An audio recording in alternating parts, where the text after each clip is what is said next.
Atklājam rabarberu sezonu ar šo supergardo un skaisto rabarberu zemeņu tarti. Esmu viens no tiem cilvēkiem, kam diemžēl nav dārziņš, tādēļ ieķēru rabarberu sirimī.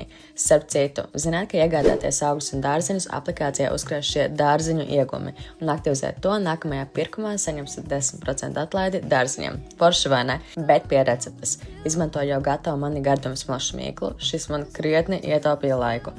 Izrulēt to, ieklāju ietaukotāju pierāgu formiņā, liekās maliņas nogriež nost, visu smuki izlīdzinu un lieku saldētavā uz pusstundu. Tikmēr gatavoju rabarberu pildījumu, vienkārši sajaucot sagriezt nomizotus rabarberus ar zemenēm un cukuru. Pēc tam citā bļodā gatavoju krēmu, sakuļu 3 olas, cukuru un vaniļas pastu.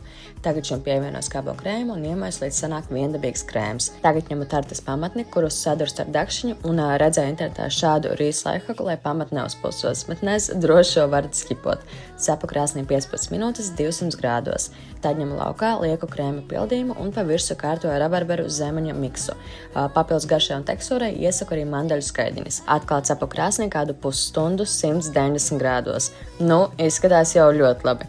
Iesaku uzgaidīt, līdz pilnībā atdzies, lai būtu vieglāk izņemt no formiņas, pārber ar pūdercukuru un labu apetīti!